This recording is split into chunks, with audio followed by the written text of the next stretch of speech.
What's up, everybody? Rob here.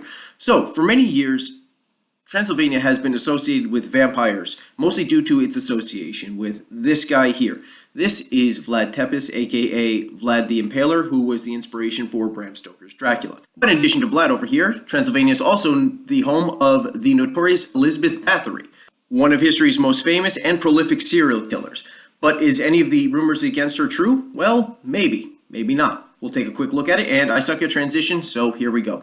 Oh, and another thing too, I'm only going to be using this photo of her, this portrait. That's pretty much the only portrait of her that I could find, and most other images of her are either there's some weird anime, which I'm not going to, get into, and there's also very sensationalized images like this. I know this is a model, not a photo, but they're all pretty much related to something like this, and just taken way to the extreme of what's going on here. And I'm just not doing that. So I'm just going to be sticking with the single official portrait. Sorry if it seems boring, but you get to listen to my voice, which I'm sure you're all very thankful for. In any case, so here we go. Okay, so Elizabeth Bathory was born in 1560 in the Kingdom of Hungary to prominent nobles. She was very well connected and very high up on the social scale, being the niece of the Voivode of Transylvania. There's the association with Dracula right there, as well as a relative of the King of Poland and the Grand Duke of Lithuania. She was educated in her youth and could speak several languages, including, but not limited to, Latin and Greek. During her youth, she suffered from seizures, possibly the result of inbreeding by her parents, since, that was kind of the thing that nobility did at the time, and, you see how well that worked out for them. In any case, as a woman in the Middle Ages, she was married off early in her life for political reasons, marrying the Count Ferenc Nadasdy. And I'm probably mispronouncing that, I apologize, but, you can sort of come to expect this sort of thing from me. Incidentally, since Bathory was of a higher social standing than her husband, she refused to change her name and instead insisted that he change his name to hers, which is actually beneficial because Bathory is way more easy to pronounce than Nadasdy, or however that is. It works out well for me. In any case, they had several children together, Paul, Ursula, Anna, and Catherine. And there also are rumors that she gave birth to a child before their marriage at the age of 13, and that the father of the child was a local peasant boy. But there's pretty much no hard evidence to support this. It's just one of those rumors about her life that, just seem to spring up. I just find it hard to believe that that's actually true, mostly given the fact that court gossip of any kind would have been absolutely rampant, and, try covering up something like that. So that's probably just one of the many salacious details of her life. Probably didn't happen, but, hey, just throwing it out there. So after her wedding, her life with her husband was pretty much typical of the Middle Ages. There's really not much to say about her at this point. Pretty typical and straightforward. It all began, or the interesting stuff at least, began in 1604 with the death of her husband, at which point Elizabeth found herself in charge of his feudal holdings, which she administered with a great deal of interest and activity. She pretty much just threw herself into the business of managing the estates that she found herself in charge of. And it was rumored at this point that many of the young women who went to her court, mostly for work, serving girls who went there for employment, vanished without a trace, although there is very little evidence to support it, at least at this particular time. Now, the first official complaint against her was lodged by Istvan Magiri, who was a local church official who noted the disappearance of the girls. However, no official action was taken. Well, as time went on, more and more of these young women were disappearing, and eventually it couldn't be ignored any longer. It was 6 years later, after the first initial complaint, in the year 1610, for word to reach King Matthias of Hungary about what was going on there. In response to these rumors, King Matthias sent Georgi Thurzo, the guy you see there, along with two notaries. He sent them to Bathory's lands to assess what was happening there. They interviewed over 300 witnesses, including clergy and the castellan of the castle where Elizabeth Bathory lived. After compiling all of these witness testimonies, as well as other pieces of evidence, Thurzo and his men eventually made their move.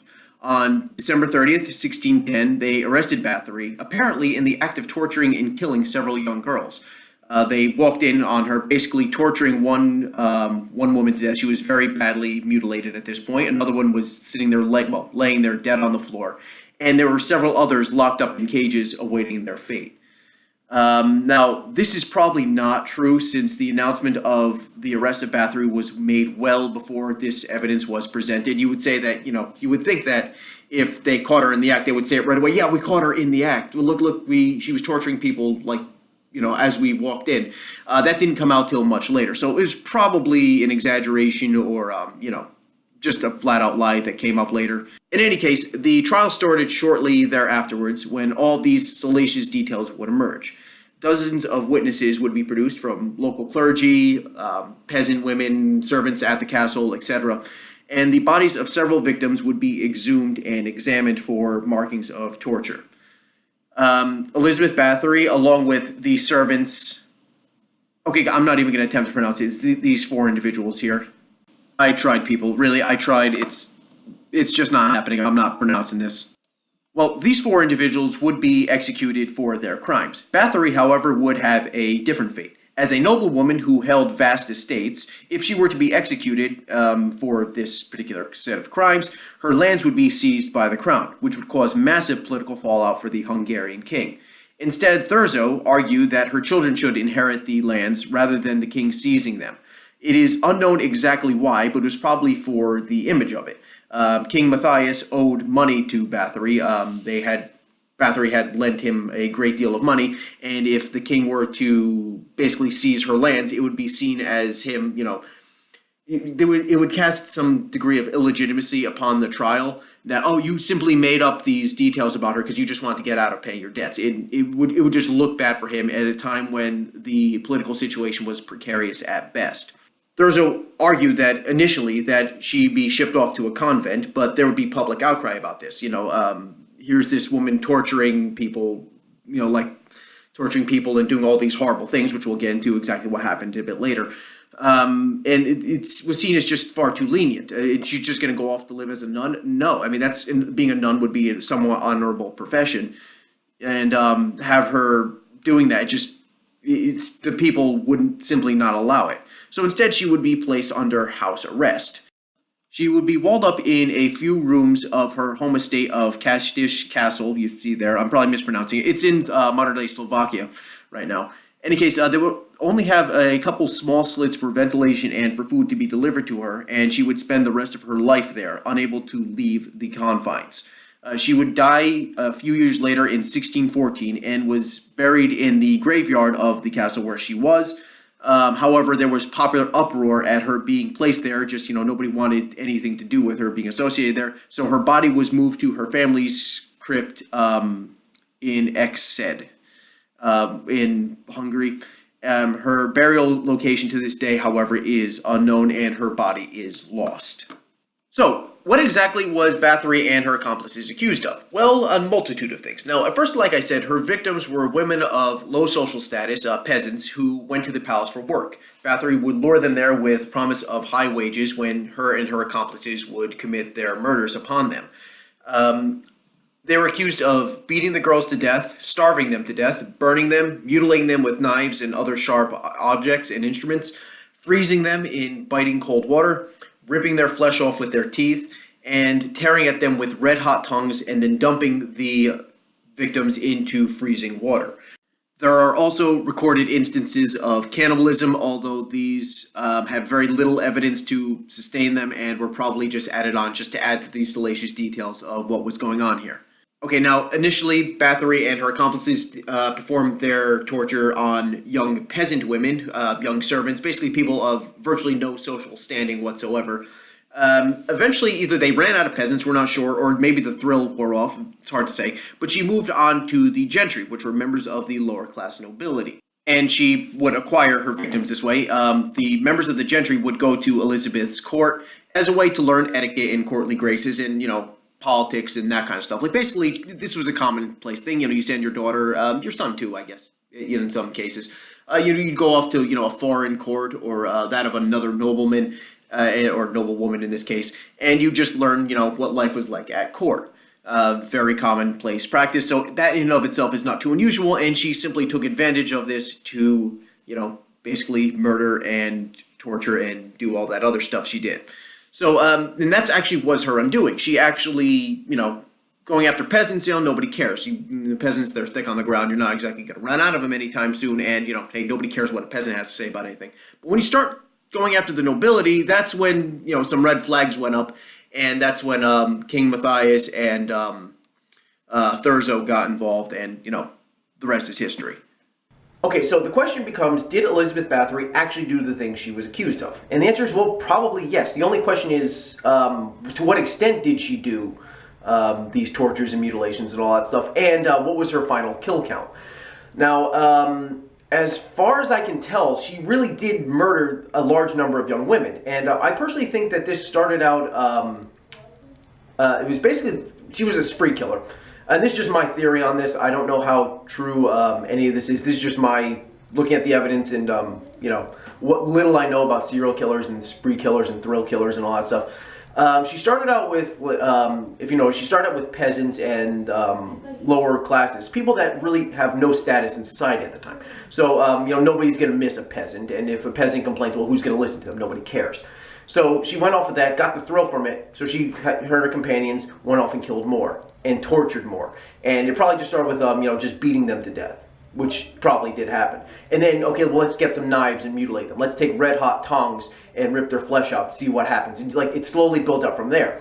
Eventually, she abandoned that, or either that or she ran out of peasants, who knows. But in any case, she went from the lower classes, she eventually went up to going after the gentry, which are basically lower class nobles, people who will be missed in society, and you can make whatever class commentary you want about this, that's really not the point.